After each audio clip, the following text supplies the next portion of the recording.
Mungo Park. Mungo Park, born 1st September 1771, died 1806, was a Scottish explorer of West Africa. After an exploration of upper Niger River around 1796, he wrote a popular and influential travel book titled Travels in the Interior District of Africa, in which he theorized the Niger and Congo merged to become the same river. Though it was later proven that they are different rivers, he was killed during a second expedition, having successfully traveled about two-thirds of the way down the Niger. If the African Association was the beginning of the age of African exploration, the Mungo Park was in its first successful explorer. He set a standard for all who followed. Park was the first Westerner to have recorded travels in the central portion of the Niger, and through his popular book introduced the public to a vast and explored continent which influenced future European explorers and colonial ambitions in Africa. Mungo Park was born in Shire, Scotland, at Fulshes on the Yarrow Water near Shirkirk, on a tenant farm which his father rented from the Duke of Duchilek. He was the seventh in a family of 13. Although tenant farmers, the Parks were relatively well off. They were able to pay for Park to receive a good education, and Park's father died leaving property valued at £3,000. His parents had originally intended him to for the Church of Scotland. He was educated at home before attending Selkirk Grammar School. At the age of 14, he was apprenticed to Thomas Anderson, a surgeon in Selkirk.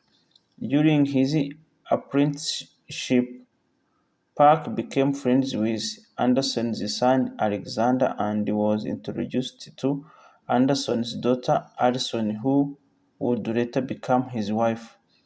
In October 1788, Park enrolled at the University of Edinburgh, attending for 4 sessions studying medicine and botany.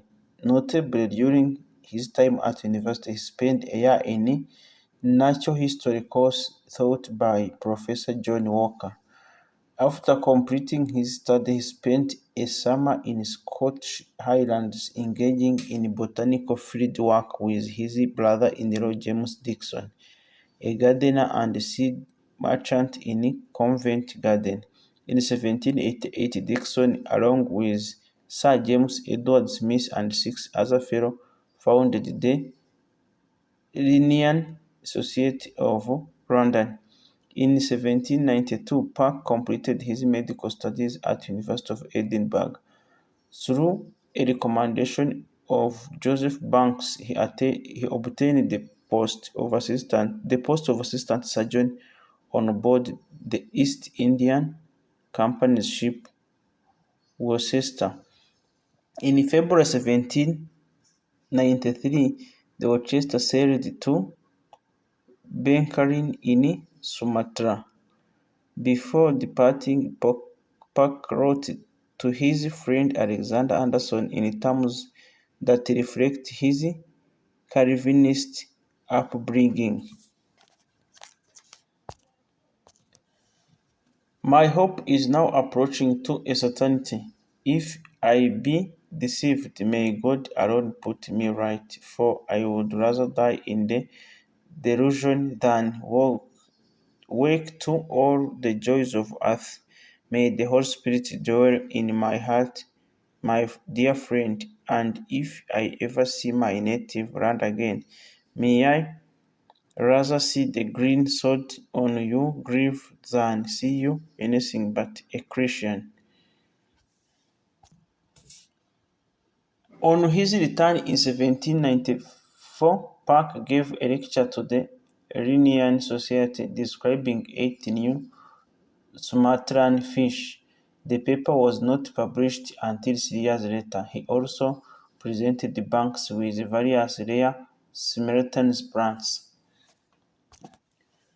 Traveling into the interior of Africa. First journey. On 26 September 1794, Mungo Park offered his service to African Association, then looking for a successor to Major Daniel Houghton, who had been sent in 1790 to discover the coast of the Niger River and had died in the Sahara, supported by Sir Joseph Banks. Park was selected. On 22nd May 1795, Park left Portsmouth, England on the brig Endeavour, a vessel travelling to Gambia to trade for beeswax and ivory. On 21st June 1795, he reached the Gambia River and ascended it 200 miles (300 kilometers) to a British trading station named Pisania. On 2nd December, accompanied by 2 local guides, he started for the unknown interior. He chose the route crossing the upper Senegal basin and through the semi-desert region of Qatar. The journey was full of difficulties, and at Rudama he was imprisoned by a Moorish chief for 4 months. On 1st July 1796, he escaped alone and with nothing but his horse and a pocket compass, and on the 21st reached the long-sought Niger River at Ségou. Being the first European to do so, he followed the river downstream 8 miles (around 130 kilometers) to Serra,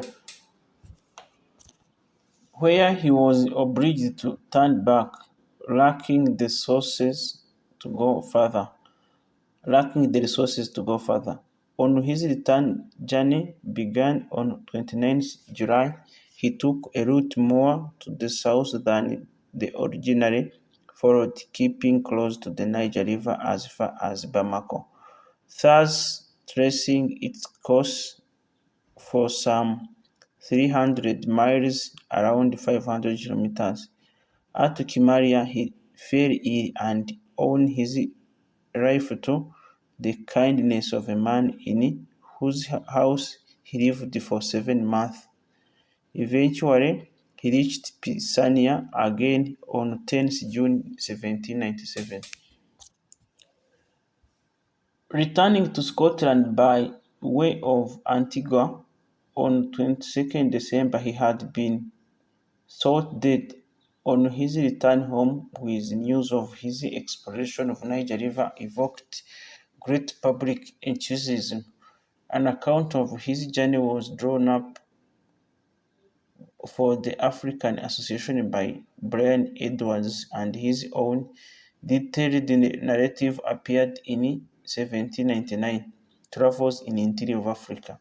Park was convinced that whatever difference there is between the Negro and the European in the conformation of the nose and the color of the skin, there is none in genuine sympathy and characteristic feeling of our common nature. Parker encountered a group of slaves when traveling through Mandika country, Mali. They are all very inquisitive, but they viewed me as at first with look of horror and repeatedly asked if my countrymen were cannibals. They were very desirous to know what became of slaves after they had crossed the salt water. I told them that they were employed in cultivating the land, but they would not believe me. And one of them, putting his hand upon the ground, said, with great simplicity, have you really got such a ground as his to set your feet upon? A deeply rooted idea that the white purchase Negroes for the purpose of devouring them or of selling them to others that they may be devoured thereafter, naturally makes the slaves contemplate a journey towards the coast with great terror, insomuch that the slaves are forced to keep them constantly in irons and watch them very closely to prevent their escape. His book Travels in the Interior District of Africa became a bestseller because it detailed what he observed, what he survived, and the people he encountered. His dispassionate, if not scientific or objective, descriptions set a standard for future travel writers to follow and gave Europeans a glimpse of Africans' humanity and complexity.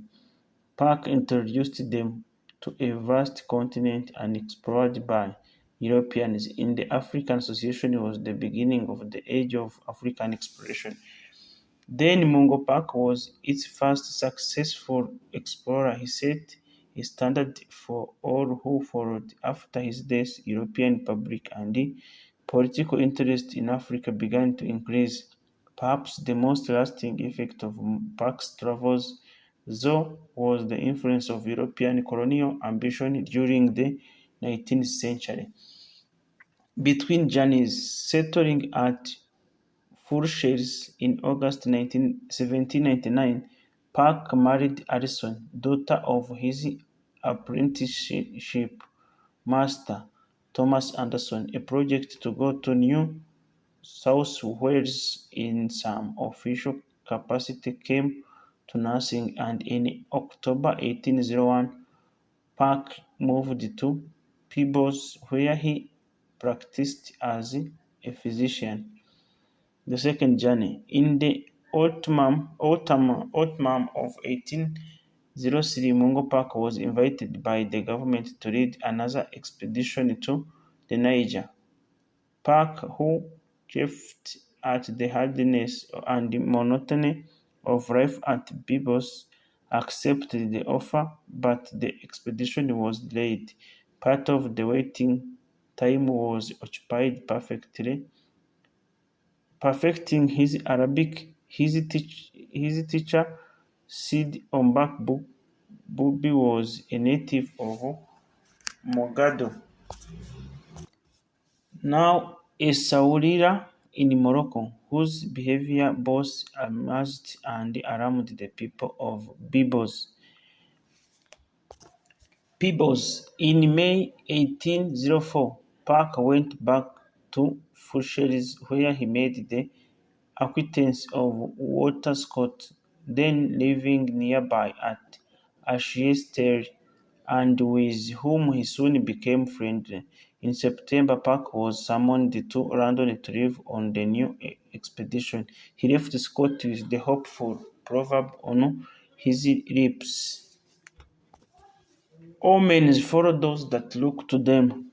Park had at that time adopted the theory that the Niger and the Congo were one, and in a memorandum drawn up before he left Britain, he wrote, "My hopes of returning by the Congo are not altogether fanciful." On 31st January 1805, he sailed from Portsmouth for Gambia, having been given a captain's commission as head of the government expedition. Alexander Anderson, his brother-in-law and second in command, had received a lieutenancy. George Scott, a fellow boarder, was draughtsman, and the party included 4 or 5 artificers. At Gore, then a British occupation, Park was joined by Lieutenant Martin, RA 35 privates and 2 seamen. The expedition got a late start into the rainy season and did not reach the Niger until mid-August, when only 11 Europeans were left alive. The rest had succumbed to fever or dysentery. From Bamako, the journey to Segu was made by canoe, having received permission from the local ruler Mansung Diarra to proceed at Sasagindigu. A route below Segu Park made ready for his journey down the still unknown part of the river, helped by one soldier, the only one capable of work. Park converted the 2 canoes into one tolerably good boat, 40 feet around 12 meters long and 6 feet 2 meters broad. This he christianized H.M. Shuna Job, the native name of the Niger River, and in it, with the surviving members of his party, he set sail downstream on 9th November. Anderson had died at Sasanding on 28th October, and in him, Park has lost the only member of the party, except Scott, already dead, who have been of real use. Those who embarked in the Joriba were Park, Martin, 3 European soldiers, one mad, a guide, and 3 slaves. Before his departure, Park gave to Isako, a Mandingo guide who had been with him father, Thir's father, far, letters to take back to Gambia for transmission to Britain. The Muslim traders along this section of the Niger did not believe Park was exploring purely for intellectual curiosity, but was scouting European trading routes. They saw Park as a threat to their trading dominance. They lobbied Mansong Diarra to have Park killed, and when Mansong did not, they robbed tribes further down the river. Park understood the politics and adopted a policy of staying away from the shore towards the middle of 2 to 3 mile wide, 3 to 5 kilometers river, while attacking anyone who came near. In the process, he also avoided paying tolls, bribes to pass through each kingdom, earning the rage of local rulers, moshing or not, who would send messengers ahead to the next tribe downriver that in danger interloper was coming their way. Furthermore, Park's policy of shoot first and not engaging with locals, in some cases slaughtering significant numbers of natives using superior firepower, made the Europeans something of pariah. Park was running a gauntlet of hostile tribes in part of his own making. To his wife, Park wrote of his intention not to stop nor land anywhere until he reached the coast, where he expected to arrive about the end of January 1806. They were the last communications received from Park, and nothing more was heard of the party until reports of disaster reached Gambia. His death. At length, the British government engaged Isako to go to the Niger to ascertain Park's fate. At Sasanding, Isako found Amadi Fatuma. Isako called him Amadou, the guide who had gone downstream with Park, and the substantial accuracy of the story he told was later confirmed by the investigation of High Clapperton and Richard Randa. Amadi Fatuma stated that Park's canoe had descended the river as far as Sibe without incident. After Sibe's three native canoes chased them and the Parker's party repulsed the passers with firearms, a similar incident occurred at Kabara and again at Tomba, Tombouctou.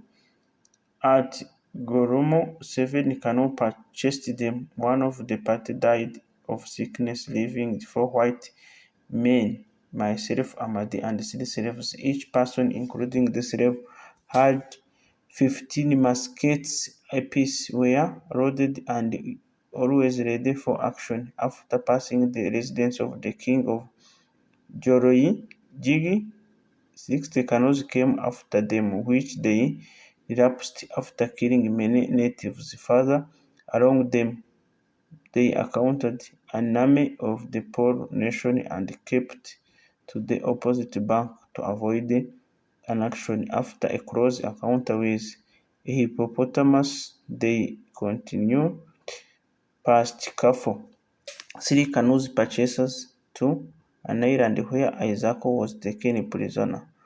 Park rescued him and 20 canoes chased them.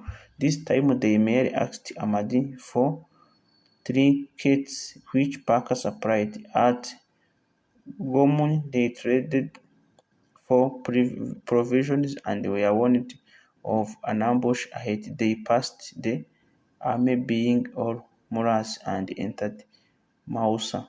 Finally arrived at Yauri, which Amadi called Yul, where he Fatuma landed. In this long journey of some 1,000 miles around 1,060 kilometers back, who had plenty of provisions stuck to his resolution of keeping away from the natives. Below the journey came Timbuktu, and at various other places the natives came out in canoes and attacked his boat. These attacks were all relapsed, Park and his party having plenty of firearms and ammunition, and the natives having none. The boat also escaped the many perils attendant on navigating an unknown strain with many rapids. Park had built Jeriba so that he drew only he drew only 1 foot 30 centimeters of water.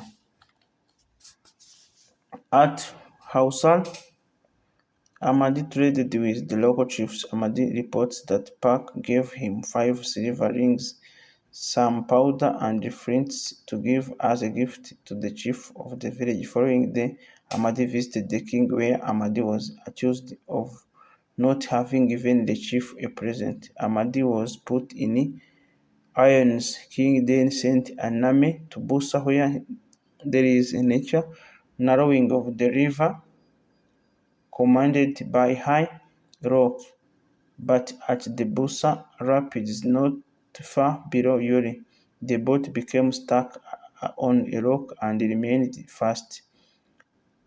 On the bank were gathered hostile natives who attacked the party with bow and arrow and throwing spears, their position being untenable. Park, Martin, and the two remaining soldiers sprang into the river and were drowned. The sole survivor was one of the slaves. After 3 months in irons, Amadi was released and talked with the surviving slave, from whom was obtained the story of the final scene. Aftermath: Amadi paid a Peril man to obtain Park's sword belt Amadi then returned first to Sasanding and then to Segu. After Amadi went to Dasha and told the king what had passed. The king sent an army past Timbuktu to Sasha but decided that Hausa was too far for a punitive expedition. Instead, they went to Masima, a small poor country where they took all the cattle and returned home. Amadi appeared to have been a part of this expedition. We come together back to Sego. Amadi then returned to Sasandinga via Sego. Eventually, the Pearl men obtained the sword belt and after a voyage of 8 months met up with Amadi and gave him the belt. Isako met Amadi in Sego and having obtained the sword belt returned to Senegal. Isako and later Richard Lander obtained some of Park's effects, but his journey was never recovered.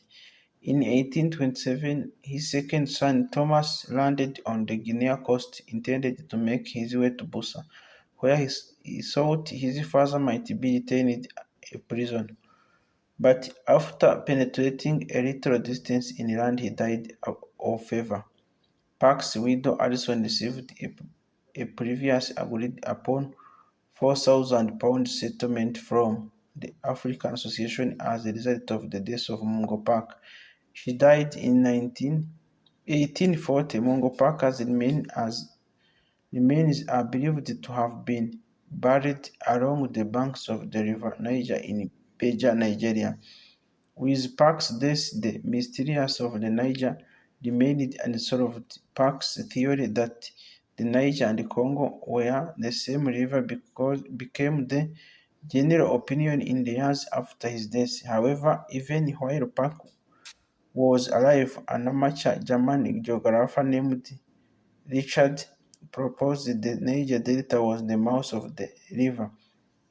But his theory was one of many and did not have much currents because of Delta had so many small streams it did not appear to be form of a great river. In 1821, James McQueen published a book, The Results of 25 Years of Research, in which he corrected it would later be seen read out the entire course of the Niger. However, like Richard, his theory did not receive much notice. A number of failed expeditions were mounted, but the mystery would finally be resolved 25 years later after Park's death in 1830. Richard Lander and his brother became the first Europeans to follow the course of the Niger from source to ocean. His son Mungo Park 1800 to 1823 died in India at the age of 22 while in government service and was buried at Trichinopoli. The Royal Scottish Geographical Society awarded the Mungo Park Medal annually in Park's honor. Mungo Park died at the age of 35 in Nigeria after being drowned in a river. Thank you for being with us today. I have focused more about Mungo Park, the explorer from Britain who came to find out the source of River Niger. In his first journey, he failed, but the second one, which was his last, he lost his life after getting drowned in the river. Thank you, and let's keep sharing more about people and their activities all over the world. Thank you, and see you in other upcoming videos. Let's keep sharing what we know and what you have in mind. Thank you.